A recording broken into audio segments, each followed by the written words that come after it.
Hemmede salam dostlar. Sizin bilen 14. sapakta görüşýäs. Bugünkü videomuz ingliz dilindäki hallar hakynda, ýagny adverbler. Taýym bolsa başlaýan. What is an adverb? An adverb is a word which helps us to understand how, when, where, and how often an action occurs. Bir hal, bir hereketiň ýa-da bir işligiň nähili, haçan, nerede we näçe ýyglykda bolýandygyny ýa-da ýüze çykýandygyny düşünmeňize kömek etýär. Bir kysany meselemleri seredeliň. Sometimes I don't want to study. Käwagt okasym gelenok. Şutadan söýreliň. Sözlemiň adverbi ýagny haly nerede? Görsmizal onu gara goýy harfler bilen ýazdym. Sometimes is an adverb. Bolan käwagt, ene şu sözümüz käwagt sözlemiň haly. He speaks slowly. Ol ýuwaş gürler. He speaks, but how he speaks? How does he speaks? Sorry. Slowly. He speaks slowly. Ol gürler. Gürler ýöne nähili gürler? Ýuwaş gürler. Close the door when you go out. Bu sözlemiň adverbi out. Daşar çykanyňda gapyny ýap. Gapyny ýap. Haçan ýap? Daşar çykanyňda ýap. I will call you tonight. Bu sözlemiň adverbi tonight. Sana bugün agşam jaň etjek. Haçan jaň etjek? Bugün agşam jaň etjek. Sıfatdan hal nähili ýasalýar. Gelin şu taýda ünsörüp diňläliň dostlar. Adjektiv. Şu taýda görýän sözlerimizden ählisi adjektiv ýagny sıfatlar. Bu sıfatlardan ene şu sıfatlardan adverb nähili ýasalýar? Bir göreliň. Slow, ýuwaş. Bunu adverb etmek için idina plus la ve slowly. Ene şu iki harfy goşsak bu adverb bolýar. Slowly. Careful. Dikkatli demek ýa-da dikkat et. Verb formuna gelse. Carefully. Dikkatli bir şekilde. Dikkatlice manelerini berýär. Regular. İzgiderli. Regularly. Bu da izgiderli ýöne.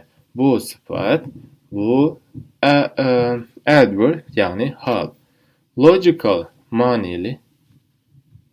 Logically. Bu adverb. Quick sıfat. Quickly adverb. Nice gowy. Nicely. Bu da gowy ýöne.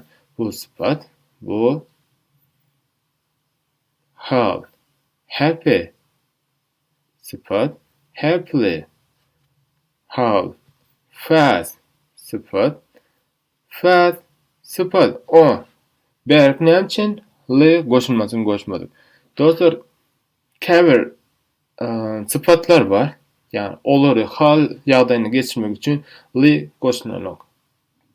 Good sıfat.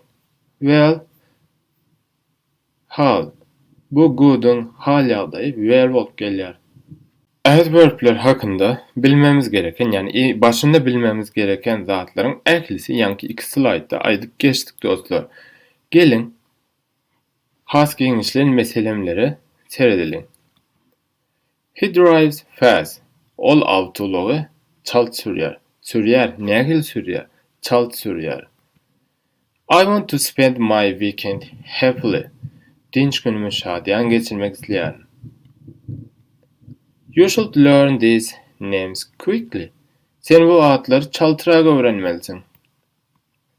He called you yesterday. Ol sana dün jaň etdi. Ştoda ene ştaýda görün goýy gara harflerin ýazylan sözlerimiz adverbler ýagny hallar. Olaryň nerede nähil ulanýandygyna üns beriň. Yesterday I bought an interesting book. Men dün gyzykly bir kitap satyn aldym. The child walks slowly but carefully. Bu çağı yuvaş ama dikkatli yürüyer. I regularly read book. Men müdama kitap okuyorum. She always thinks positively. Ol müdama ınanlı fikir etýär. Ya da ol müdama pozitif fikir etýär de diýip bilersin. We finished the project successfully. Biz projeni üstünlükle bitirdik. I have sold the goods quickly. Haritleri çalıp yağdaydı sattım. I have never seen it. Bunu hiç wagt görmedim. The fact will never change. Ol hakikat hiç wagt ütgemez. He was injured badly. Ol elbet yaralandı. Dostlar, videonun şu yer içini göreniniz için köp sağ olun. Egerde gören bolsaňyz. Egerde nähildir bir soraňyz bar bolsa, maňa Instagram we Twitter arkaly ýazyp sorap bilersiňiz. Özüňizi gowy serdiň.